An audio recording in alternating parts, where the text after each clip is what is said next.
This week on the Back Table podcast. This is about as basic as it gets, other than maybe like a thyroid nodule biopsy. What do you think? I think this is more basic than a thyroid nodule biopsy. I think this is the bottom of the talent stack of IR. Wow. Maybe that's why it's my favorite. It's so Okay. mindless. It's so mindless. To me, this is as mindless as it gets. But I get so excited to get a nice big chunk of bone out. That's winning the game. Just get a nice big robust sample. Looks like a mealworm.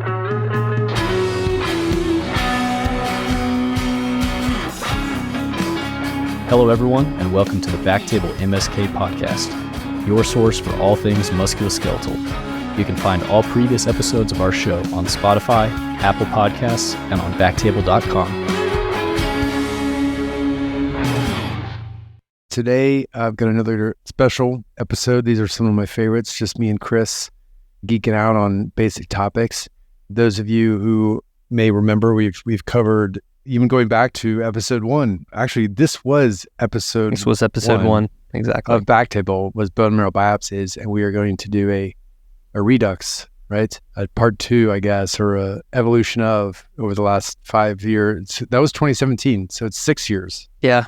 Well, definitely needed. And I mean, to go back and listen to episode 1, it's a little bit painful. So I'd rather just re-record something about bone marrow biopsies. Yeah. Please do not go back and listen to that episode. In fact, we need to strip it from the record. Yeah. But also, like I'll say, like I feel like I've kind of changed my tune a little bit about bone marrow biopsies. So happy to excited to hear. Restate.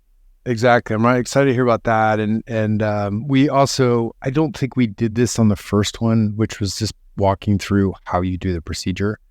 We were mostly at that time focused on like the actual device aspect and the pros and cons, and that's the way we did things in the beginning. But we do want to get more procedural information out there for people who, for example, and I think I said this on the very first episode, was I didn't do one bone marrow biopsy until I started practice. Not one. In training, in residency, in fellowship, and then, day one of practice, of course, there's like 3 of them on the schedule. And one of the more senior partners in the practice were like, come on, let me show you. See one, do one, teach one is what it was the principle back then. But I don't think you can get away with that anymore. I think you got to kind of be proctored a little bit more on even the basic stuff, right? But this is about as basic as it gets, other than maybe like a thyroid nodule biopsy. What do you think? I think this is more basic than a thyroid nodule biopsy. I think this is the bottom of the talent stack of IR. Wow. Maybe that's why it's my favorite. It's so Okay. mindless. It's so mindless. To me, this is as mindless as it gets. Yeah. But I get so excited to get a nice big chunk of bone out. Like that, I think, is the game. That's winning the game. Just get a nice big piece, robust sample. Looks like a mealworm. I will have to say, like, it's reluctantly, I have to say that's a little bit satisfying to get like a, you drive down, like get a really nice core. So that is okay. You get that ooh from the cytotech where they're like, oh, that's better better than your partner. This is true. Yeah. So anyway, let's jump into it. So first off, Chris, why are we doing these? What's the most common indications that come across our plate when we're getting a consult to do a bone marrow biopsy? For me, in my practice, it's anemia. A majority of our bone marrow biopsies are outpatient. Not that we don't have some inpatients, but it's usually an anemia workup. And, honestly, I know that, there's a big drive to make interventionalists more clinical, and I totally agree with that. This is not one of the spaces in which I really thrive in terms of knowing all the ins and outs. Like, basically, if the oncologist refers me a patient for a bone marrow biopsy, I'm going to do the bone marrow biopsy. Right? Like, I don't see these patients in clinic beforehand. I don't see them afterwards. These are just one-off procedures where I'm very much like a technician. And although I do look at the indication, I want to make sure that jives with why the patient's being referred over. But most commonly I see some form of anemias or leukemia, lymphoma workups. Yeah. Or like thrombocytopenia, something hematologic, right? A hematologic abnormality or, concern for hematologic malignancy. And we're just obtaining hematopoietic cells, basically, from the source, right? So I guess rarely, I think we've gotten it for stem cells for purpose of tissue reconstruction, but that's very few and far between. I've never done that. Or if I'm doing that, like I don't even, sometimes what they put on the referral sheet sometimes isn't always like what they're working up, but I've never seen obtain stem cells. Yeah, you're right. It's more around, it's definitely more, I've known friends and relatives who've had it done for that reason. Oh, cool. For me, it's more just like you said, anemia, workup for leukemia, lymphoma sort of thing. And most often coming from the hemonc docs for the most part. I think all mine are from hemonc. I can't think of, maybe nephrology every now and then. Maybe nephrology. Maybe. Yeah. They're working up some sort of systemic process, right? Okay. So, and then where are you before we get into let's talk about what's the conversation like with the patient, because you'll see the patient, usually they're waiting outside a CT or they're waiting outside rarely you have to maybe go up and talk to them, the family, before, or especially when they're outpatient, you go talk to them in the waiting room to get consent. What's that conversation like? So one, it just seems like such a terrible setup to have to go talk to the patients out in the waiting room. Is that where you have to talk to your patients? Sometimes. When it's an outpatient, there's a rule at one of our hospitals where if they're getting sedation, you have to see them in their pre-op waiting area. Oh, okay. But it's like a pre-op area, like there's a bay or something, pre-op, right? yeah, it's a bay. Oh, exactly. Okay, yeah. Okay, never mind. That seems okay. It used to be they just wheel them back and talk to them right at the bed, before they jump on the table.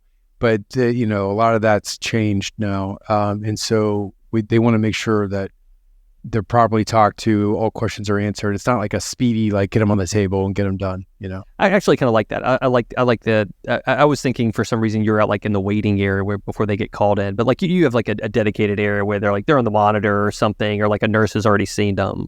Yeah, because these are pretty much 100% of the time getting sedation in my practice. Yeah. Same. Yeah, so we also see them back. I think we just call it pre-op holding. I'll go do a brief H&P, and I'm just checking for labs, sedation, basically risk stratification for sedation, which we also use sedation, not always, but maybe 90% of the cases, and checking for allergies, just a basic, very standard H&P and brief physical exam. And then the conversation, the conversation and the informed consent is what takes up a majority of the time. And what I really try and do is briefly talk about the risks. I think the risks are low, so I don't want to oversell it, but I do give a nice informed consent. But then I spend a fair amount of time talking about the sedation and just managing expectations about what that's like, only because, at least in my experience, that there's certain patients that are expecting zero pain, and sometimes that can be a little bit difficult due to the speed of this procedure, right? You don't have all the time in the world to get the anesthetic on board to where it's an absolutely painless, you're totally out procedure. So I just do a little bit of expectation management in that regard. So a lot of the conversation, a little bit of, not a little bit, full informed consent, brief, but then a lot of time talking about, how this procedure is going to feel, how it's going to go, how much time it's going to take, and then the recovery afterwards.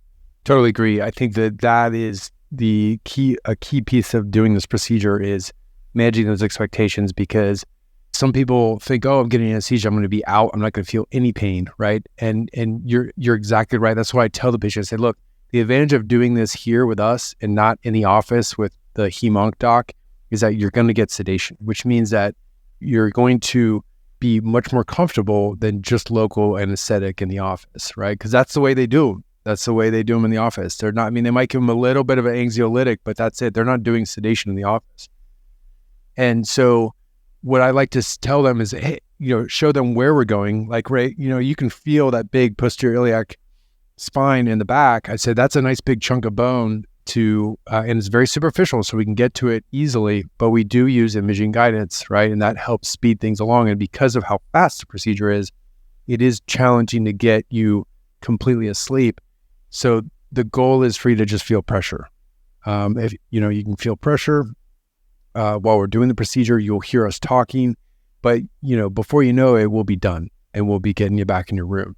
And I think that people like that. It's like offering one thing over another. It's like, okay, I'm not going to be full asleep, but at least it's fast and I'll be getting out of here fast, right? They seem to kind of like that.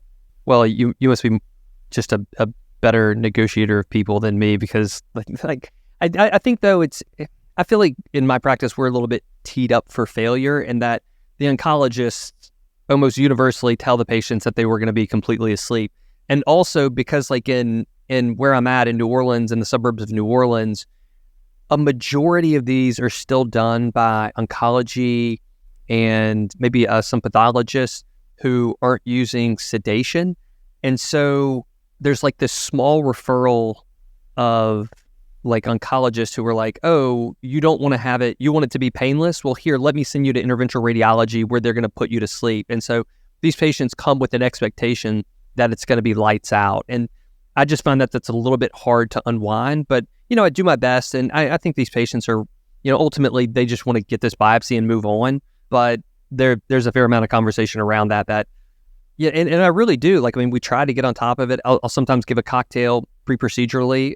I'm sure you have a cocktail too, which you use for like the pre-op holding area for some super anxious patients. Yeah, it's called Benadryl.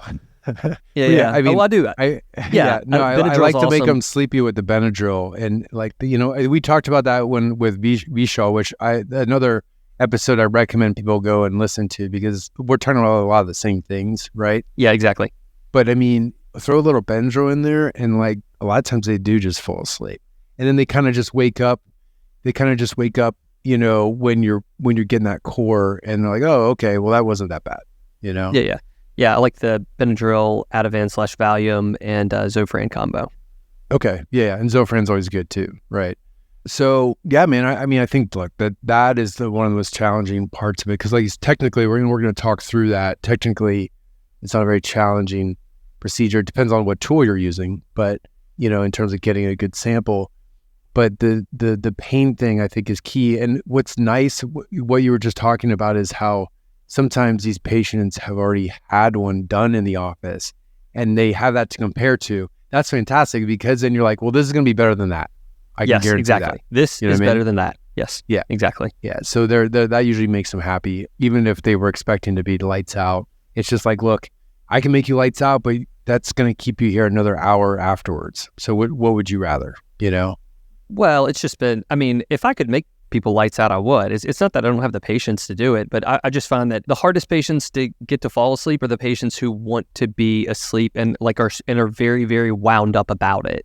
Like, and that's just my experience in my patient population, but those are the patients that tend to fight it. And they're like, they'll keep telling you, they're like, I'm not asleep. We do a lot of tricks. Like we actually like, sometimes I'll do what's called the silent procedure where like, there's like minimal talking throughout the staff. Like just like, there's no like external stimuli for them to anchor onto. We'll put a washcloth over the eyes, dim the lights, like a lot of things like trying to keep the mood like very like quiet and subdued. And sometimes that works, but yeah, these are all just like little anesthesia tricks. That's a good idea. I kind of go the opposite sometimes where I'm like, look, I'm here. I'm going to talk you through every step, right? I'm going to let you know when you can expect a sting and when that way there's no surprises because they are face down, remember? So that adds some anxiety. So I find, but you're right. I try to minimize like chat, like people talking about what they're going to have for lunch or something like that, Yeah. But I think that walking them through it, being like, here, I'm putting the lido in now. Okay, here, you're going to feel some pressure here. That to me seems to help a little bit if they are still awake, No, I think you're right. I think there's some patients, I'll just say that there's some patients that want to hear it and there's some patients that don't, but I agree with you. I think there's like definitely some patients, like as long as you're talking them through it and they know like all this is expected, then they're very okay with that. Absolutely. Right. They just want things to go as expected. According to plan. Right. Yeah. You're exactly right. For sure. Yeah. I think that is a good tip. So you've talked to the patient, you got them consented, they're ready to go, you got them on the table, you did the timeout, giving them some Benadryl. I usually start with 1 and 50 in a 25 of fentanyl and then 1 of Versed and 50, depending on the size of the patient. If it's a big patient, I'll start with 2 and 50, especially since they're prone. And then I always check with the cytotech because at our hospital, I'm rotating at different hospitals. I think you do too. You probably know the cytotechs really well because you're at a lot of the same hospitals. But it seems like even post-COVID, there's been a lot of turnover. And I always want to make sure that I'm getting what they need instead of assuming what they need. Because some places they'll be like, oh yeah, I just need 2 of non-heparinized blood, aspirated blood, and then give me 10 with the heparin.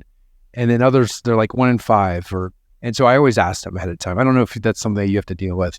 Well, I think we have a pretty steady stable of cytotechs. So kind of know what they need, but I think that's a good idea. For some reason, if I didn't recognize the cytotech, then I would definitely check with them ahead of time. But we have a standard operating procedure, and I just assume that's the case, unless like they said otherwise. Well, that's good. And like for anybody who's new to this out there, who's maybe never done this before and they're listening to this before they do it, the reason I mention that is because for every procedure, what they need is usually an aspirate, some volume of aspirate of blood once you get the needle in that's non-heparinized, and then some volume of blood that is heparinized, and then you need the actual bone marrow biopsy sample itself, the actual bone. And those are like the three components of your sample, right? No, agreed. But but years ago we actually gave up doing the heparinized aspirate. Yeah, and it was per pathology, and this is like one of those procedures where I take a lot of advice and guidance from my colleagues. If pathology tells me they need heparinized, non-heparinized, whatever, I'm like, sure, whatever you want. So I didn't question it, and so now we just do 2 aspirates. Yeah, whatever they need. So we do 2 aspirates, both non-heparinized. And those for the smears, right? Yeah, exactly. I guess 5, like they just need enough to make 5 or 6 smears, and so I guess it just depends on the cytotech, how much volume they like. Mine's usually between like 5 and 10 cc's. I've definitely like read on the SIR forum, like some people have like really gotten deep into the weeds on this, and like they're very specific with all the amounts that they need. But for me, like if it's free flowing and I'm just getting like, I can get whatever I want, I usually do between 5 and 10 cc's to syringes and give that over to the cytotech. Now, sometimes whenever you're doing the bone marrow biopsy, people's aspirate can be a little stingy. And so I think what's important though is like you don't spend 20 minutes trying to get to 5 cc's. Like you want to get it out of the bone into the syringe and like into the hands of the cytotech pretty quickly. Perfect. Yeah, and I didn't mean to, for the audience, I didn't mean to jump ahead. I just wanted to let you know to really communicate with the cytotech before you get started, because sometimes that gets dropped, and then the last thing you want is your needles out, and then they're like, wait a minute, I need more. So that's a key thing. So next step is, okay, what imaging are you using? Are you doing it CT guided or fluoroscopic guided? Because this can be kind of a... Yeah, I know this is kind of a sticking point for some people. I'm not dogmatic. Our workflow is very much CT. So 98% of the time I'm in CT. And if I'm not in CT, it's usually because like CT is so booked up and like, it's some kind of, it's an add-on situation, and I accept the patient, and like we're not going to be able to get into CT for, whoever knows, like maybe it's down or something. So I will take them over to fluoro and do it in fluoro, and I don't have a problem with that. In fact, I'm on the record saying, like with a lot of my partners, I think that I can do it, like with certain patient body habitus, I'm pretty certain I could do it blind safely, but I always use some kind of imaging, and 98% of the time it'll be CT. Yeah, I mean, now that once you've done like hundreds of them, you can visualize what the imaging looks like and your angle, and then there's tactile feel, right? So between those 3 things, you're right. I think once you've done enough, everyone else is doing them without imaging. I mean, it's not like I know they're not even like radiologists. You're so off right. base, right? Exactly, but it's just not like, yeah. Once you do enough of them, and then also with the the information that everyone else is doing them without imaging, it's just not like such a stretch before you're like, all right, I can do these without pictures. Yeah. No, I agree. My workflow has always been CT guided because that's just the way it was been done. Now there's one hospital where they have cone beam CT available, so you could do it under fluoro and then confirm your needle positioning under cone beam CT. Let's just do like a real quick spin, and then that way. And then, but the downside is you're wearing fluoro or you're wearing lead, which I don't like to do. I like to not have to do that. And then the other thing is sometimes that getting that confirmatory cone beam CT can be kind of clumsy if the tech, is you got a new tech that day or something like that. To me, it just works faster in CT, and that's probably just familiarity and so forth. Hold on, but like if you're using fluoro, I guess like I suspect that a lot of people who are using fluoro are not going to do cone beam. Yeah. No, I mentioned that because that's the reason why some of the docs in my group use the fluoro. Is they're like, well, I can just confirm my position with the cone beam. Now, granted, they might just be comfortable doing it just under fluoro. and that's totally fine too. Again, I haven't looked at like the difference in radiation, but to me, it's faster in CT. Just the setup and everything. Pretty fast. It's pretty fast. I imagine that's just number of reps, right? If I started doing it in fluoro, like I'd probably be just as fast, I think there's just a fast procedure in general. But that being said, also so this kind of gets into, well, I don't want to jump too far ahead, but I'm interested to see how you do them and like how many CT pictures you're taking and how many fluoro pictures you take if you do fluoro. Yeah. So it sounds like let's proceed with this doing under CT because that's what you and I do, and I think it's probably what most people do. And it's the needle placement is the same. It's just like how are you confirming your position with imaging? You know what I mean? So to walk through your CT guided bone marrow biopsy. Yeah. So patients are prone, although they don't have to be prone. I will say that, it's not unreasonable to do a patient supine and you can come at a different angle to the iliac crest. It's, I think, a little bit more challenging. Like I think you have more real estate to land that needle from prone position. So I go prone. I usually go from inside to outside. So I'm like the needle follows along the trajectory of the iliac crest. I'll numb the patients up. And this is something I do that I think helps me, one, keep my patients more comfortable, and two, gives me kind of a feel for where that iliac crest is. So basically I do one CT picture, or not one CT picture, but one scan with the grid on. And then I mark my positioning on the skin, numb that up. And then I also will use a 22 spinal needle to basically I walk that spinal needle along the cortex and I numb that cortex really well. Use a lot of lidocaine for this. But also what I'll do is I'll walk that spinal needle off the lateral edge of the iliac crest. So I'm like, all right, this is that's a safe area because lateral, you're just kind of in soft tissue, right? And so I have a good idea of the trajectory from the 22 gauge spinal needle. And then dermatotomy, and then with your biopsy device, then I go in, land it on the cortex, and I kind of I don't just go right in and just all right, I'm there.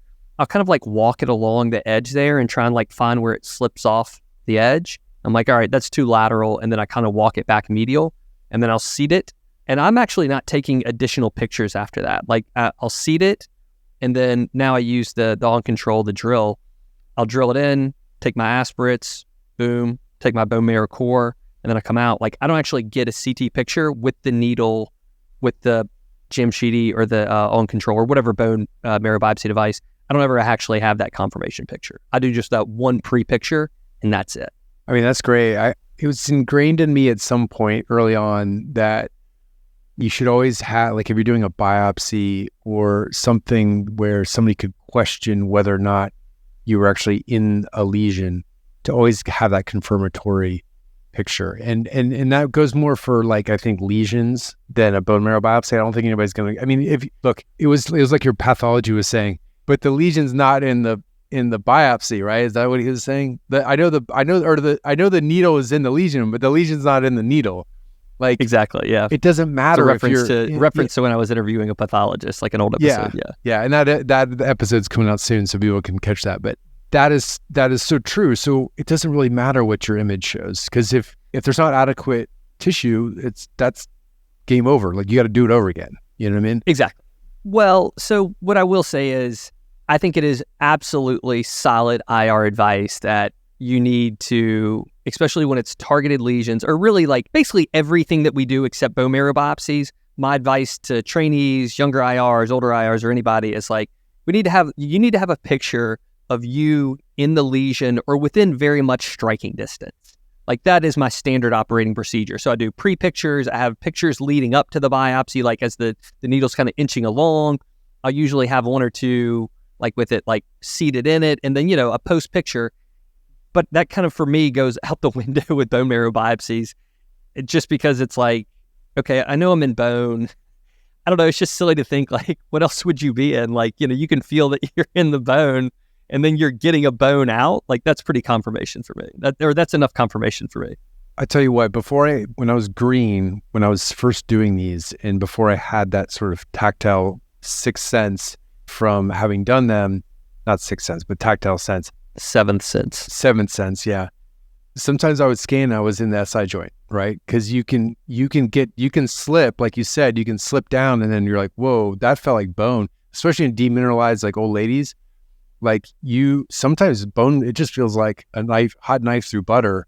It just goes right through, and you're like, I don't know if I'm in bone or not. And that's part of the reason why I do a confirmatory. That's why. And I don't fault anyone who does that, and I don't disagree with that sentiment, and also should walk that back a little bit. If there's ever a time where like I feel like something's not right, of course I'll take a picture, and of course I'll treat it more like a targeted biopsy. If for some reason I'm having trouble, my game is a little bit off, or maybe it's just a long throw or whatever. But the way that I do it is like I basically find that lateral edge of the iliac bone. So I'm cheating towards the lateral margin, so I'm less likely to end up in the SI joint or like somewhere in the sacrum. And also like there's a depth difference. And so like I think that's like you have to have like a decent feel. Like once you do enough of these, you have a pretty good idea of like, all right, I'm hitting bone at this time, this makes sense.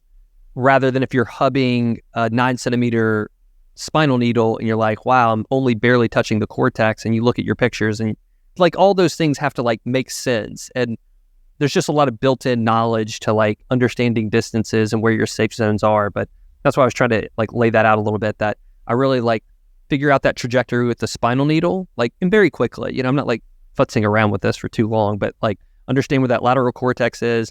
And that way I have an idea of how much distance I need. And then when I land the bigger biopsy device on the cortex, I have a pretty good idea that I'm on like iliac bone and not so much like in the SI joint or something.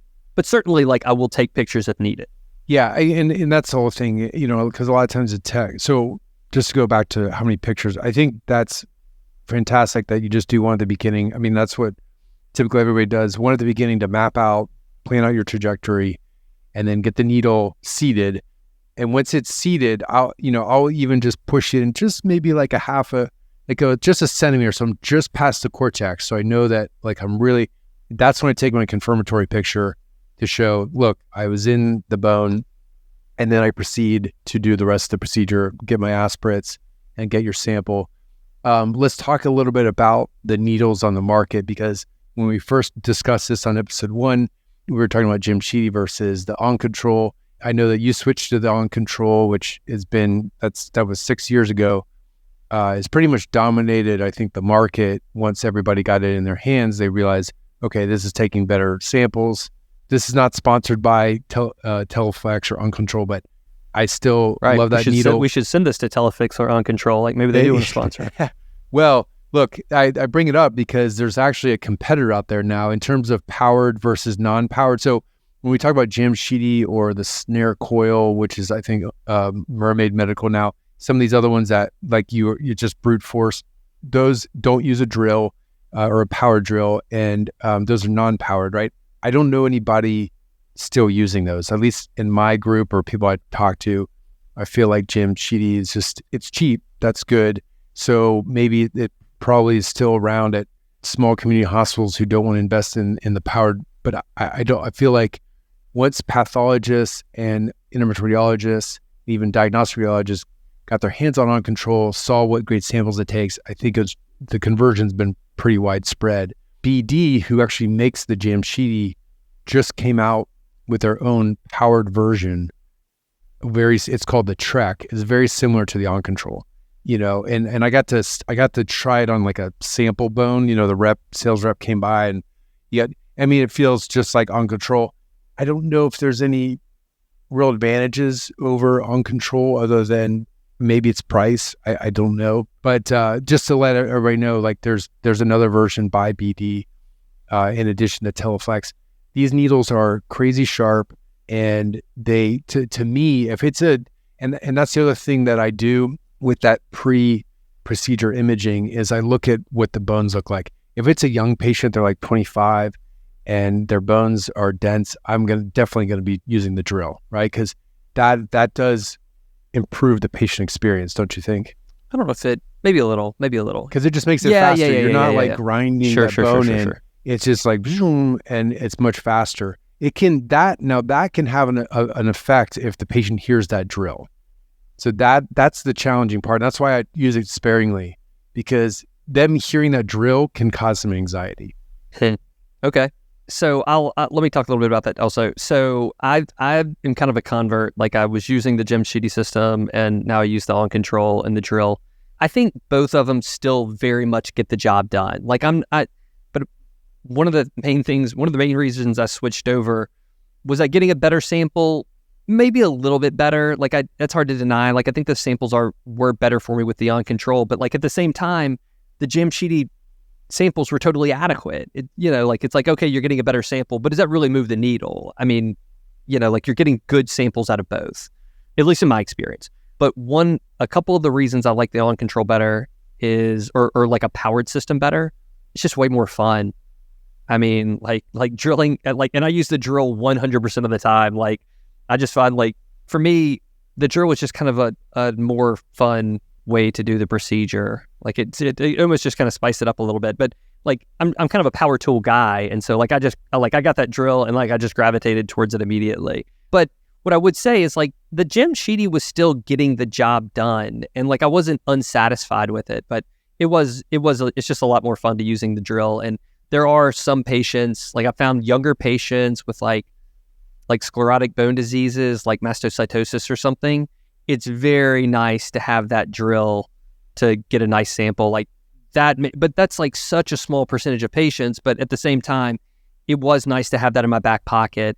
I've read on the SIR forum about how, people are, you have a strong right arm and you can get the Jamshid everywhere. And I don't necessarily disagree with that. But for me, what I would rather, and I'm kind of a hobbyist woodworker by nature. And so like I think it's slightly dangerous, and I want to preface that, in different hands, but I don't like using a lot of my force to like grind a needle into an iliac bone. Like to me, like if that slips off, that's whenever you can have like a major problem where like that needle goes somewhere you're not expecting it to go. Right. So I think or it breaks.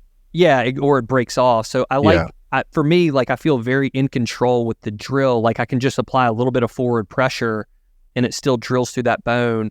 But when I was using the Jamshid, I was very much a fan of the mallet. Like I think a mallet is a way to like deliver a lot of like controlled taps like into a bone. Yeah. So, and that's kind of like the woodworker in me. Like you don't want to like be leaning your body weight on this stuff. Like that, that to me is like you're creating a bad situation. But like a nice mallet with the Jamshid, I think like still gets the job done. Yeah.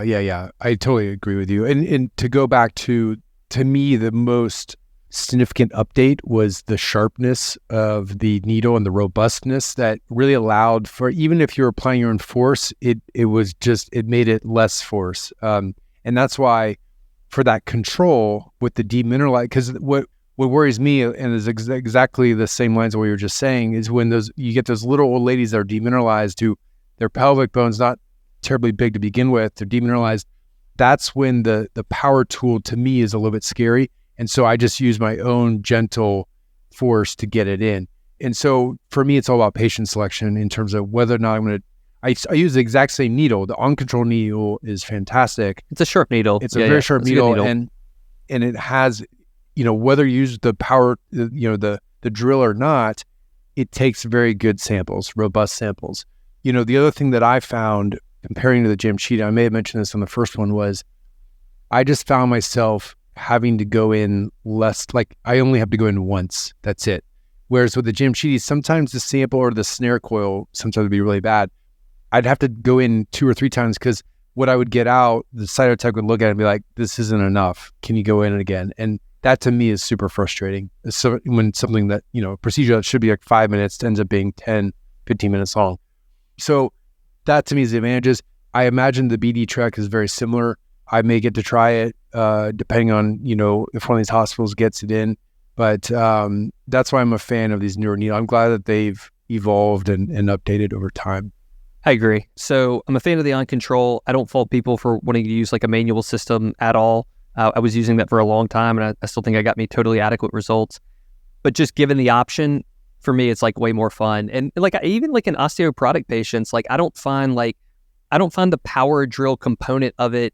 Like it's all about like the forward pressure. And like for me, like I just really dial back that forward pressure. And even though the drill is spinning, without the forward pressure, it's not going to go or at least in my hands, I feel like it's not going anywhere I don't want it to go. So I feel very comfortable with it.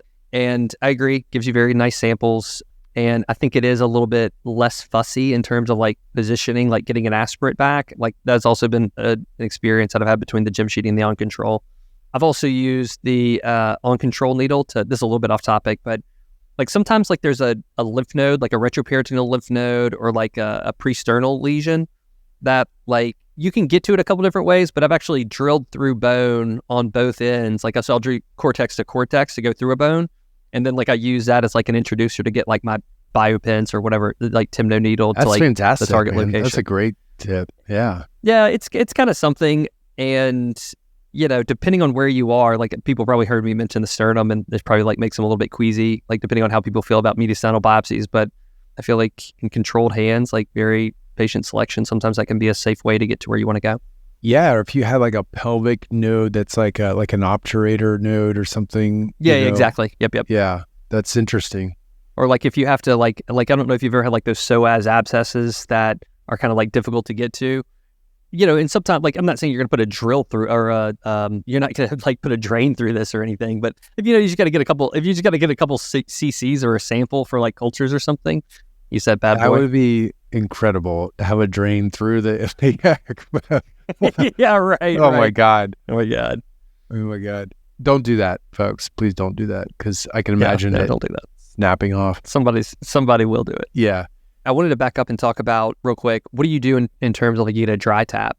Oh yeah. Then I have a conversation with the site. It totally happens. So if I get a dry tap, I just say, hey, look, I'm going to go ahead and get the bone marrow sample. And I get the bone marrow sample. And then sometimes and then I might just go a little bit deeper. And that's where you have to re-image and be like, okay, where am I? Sure. Make sure you're really, really in the right spot. Make sure really in the right spot. So I might try and I'll go deeper. And then what sometimes I'll do is I'll come back and I'll re-angle it and just try and maybe just get a different angle because for whatever reason, I'm in a dry area. Sometimes when it's dry right down the middle, if you go along the inner aspect of the cortex, you don't want to collect cortex, but you want to get just deep to the cortex.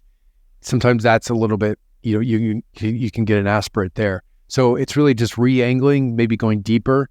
Usually that's the case. And then I just try and get as much out as I can. And if it's 1 cc or 2 cc, a lot of times the cytotech's like, hey, we got what we got, Absolutely. Like if you get 1 or 2 cc's and sometimes I was going to say blood from a stone, it's blood from a bone in this situation.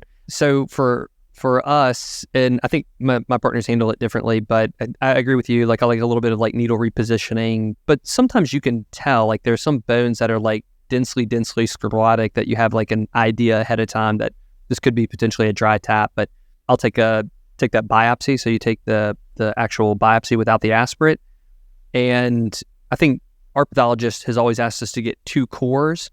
And so I'll do a core from the right, and then I'll also take a core from the left and try and aspirate from like the different iliac bone. I'll just tell people that I've never had a situation in which I was not able to get one from the right and then I was able to get it from the left. Like I always thought like, oh, maybe trying something different, who knows, maybe, but I've never had a situation where it actually yielded me some aspirate. But that's kind of what I do. I always think like, you've tried everything at that point. Yeah. I mean, it's only happened, like a dry is only happened to me maybe twice in the last like 8, 9 years, that's 10 it? years. Yeah, not very often. That's pretty good. Very rare. Yeah. And so that's actually a great thing to do is just go to the other side. Yeah. I mean, because like I can take like an inside to outside approach. So I basically go from midline lateral. And so it's not all that hard. Sometimes like you're bringing the needle towards you and that's not always ideal, but yeah, it's a little bit uncomfortable, but it's still very doable. Especially if you got the drill. So no problem. There's some people in my group that's how they do their bone marrows, like angled towards them. I'm always like, that's just so bizarre. Weird. Yeah. It's bizarre. And those listening, you know who you are. Yeah. Okay. I'm just letting you know, that is weird to me. Like why you would go. I totally agree. But anyway, so, okay. That's a great point. Never had, and that's kind of like a pseudo complication. It's just like not getting sample. I don't know. Like to me, this is just like this can happen. Like especially like if you have like densely sclerotic bones, sometimes I don't know, for some reason, I think I one time did this. I had a dry tap on a patient who was like diffusely ridden with like metastatic disease, like sclerotic metastatic disease. And I think I had a dry tap. I've probably had, just a little bit under double digits. I would say like 8 to 10 in a 8-year career. So not common, but it was common enough to where like I have like a kind of approach for it. So. Oh, you know what? I just realized when we were talking about the angle, we didn't really talk about what side we stand on and where we go. Like if the patient's prone, I'm standing on their left side and I'm going into the right posterior iliac spine, right? Yeah. Same. Yeah. That's just like my standard. Unless I see something on the CT, like they've had like a prior bone harvest, but like a Yeah. Yep, totally agree. Bone graft. Yeah. If they've been harvesting. harvested for a bone graft before, they might have a chunk missing or something like that. Or one side's like super demineralized, the other one's not. Or like you said, like if it's metastatic disease or something like that, one side looks better than the other. And then I decide that, but if it's just a run-of-the-mill standard anemia, bone marrow biopsy, I'm staying on the left, going to the right. And that's what we were talking about. Some people will stand on the left and go into the left so that they're angling towards them. Yeah.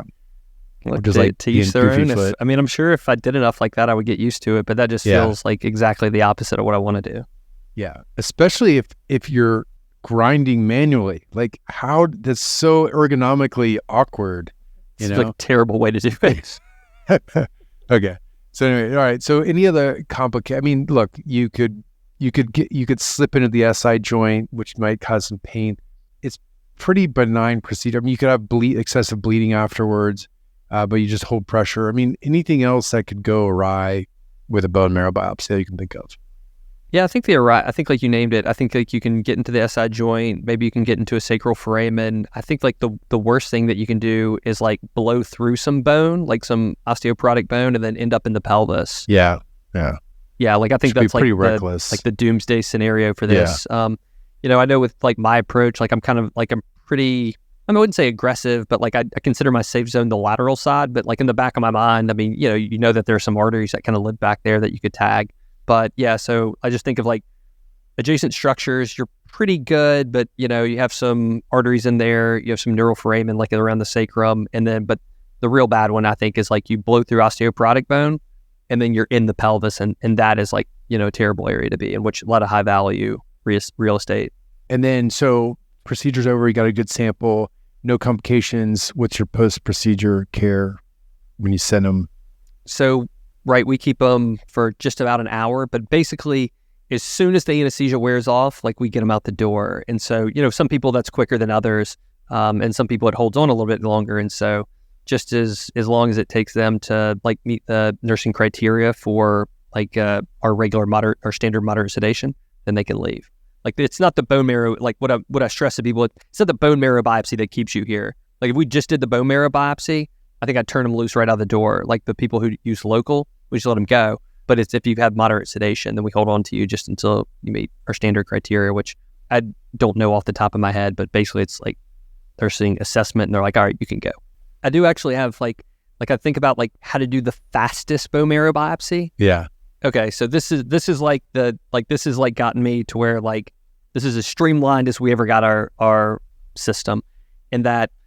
So this is before like I'm in the room. So the patient is prone, the grid is on, the CT tech will scan the patient. So your pre-scan is done. I have the CT tech and you have to work with these CT techs a lot, but they will take the grid off. They will mark the patient like at the expected area that I'm going to go. So they'll pick the entry site and they show it to me. So I walk in, they show it to me. If they're a little bit off by a centimeter, I don't remark it. I'm just like, all right, I might start a little bit more lateral or I might start a little bit more medial. CT techs, they see us do these all the time. So it's not like beyond them to find like a nice trajectory. And then the tray is already out. The lidocaine is already drawn up. And so it's like boom, boom, boom. And then like I just do that one scan, which I'm not even in the room for. And then the bone marrow biopsy, it can be like under 5 minutes, just like 2 or 3 minutes. It totally could.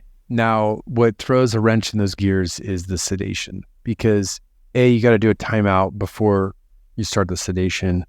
And a lot of times in the hospitals I work at, the CT tech wants to do the timeout before they scan the patient. So that means you got to be there, because I agree with you, it'd be amazing. And then, because then you could basically walk in, confirm that they marked in the right spot, do the timeout real quick, and then scrub and, put the lidocaine in. And by, 5 minutes, the sedation should have started having effect, within a couple of minutes, really.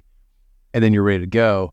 It's just that whole timeout, sedation, making sure they're sedated enough before you stick the needle in is the challenging part to speed it up, Absolutely. Totally agree. But every now and then you have somebody who either is getting done under local or doesn't care that much because they have these done all the time. And they're like, we have some patients that have had like 5 or 6 bone marrow biopsies and like they want the sedation, but they're not overly worried about it. And so I give them a little cocktail beforehand. And then when they're getting in the room, like as soon as I walk in the room, we're doing the timeout, like all of it's kind of happening concurrently. And I think if you give them a cocktail beforehand and they're already pretty sleepy, then that definitely, you can knock it out. Yeah. Well, that's but yeah, great. I agree that the slow part of the procedure is the sedation. No doubt. I thought would be a good extension of this conversation, which we do a lot of, are bone lesions, but like more specifically spinal bone lesions. So almost like very, like for either it'd be a disc space for, discitis or osteomyelitis, or usually it's like an aspiration plus biopsy for that sort of thing, or just spine lesions for metastatic disease. We should do that conversation, and it's not going to be it has its own nuances and, different needles that you can use and so forth. So I think that would be a good second conversation beyond just, and those can be challenging, right? Because of the anatomy. Yes. And actually, I think that could be a really robust podcast, only because like my approach to discitis osteomyelitis, I do actually do those under fluoro. I bet he was taught to do his disc biopsies with fluoro. It'll change. It's like life changing. I've loved it. Like, I mean, it took because getting into especially a collapsed disc space under CT can be a little bit frustrating, Totally. a little bit fussy. Yeah. But doing under fluoro, it's like, oh yeah, you can see beautiful. it. Yeah. Well, I mean, it's probably like doing a it. kypho. You're just like, exactly. This is so easy. You're exactly right. compared to doing under CT. So easy. Okay, awesome. Well, let's do that. We'll mark it. Okay, cool. Maybe Jacob would want to join us.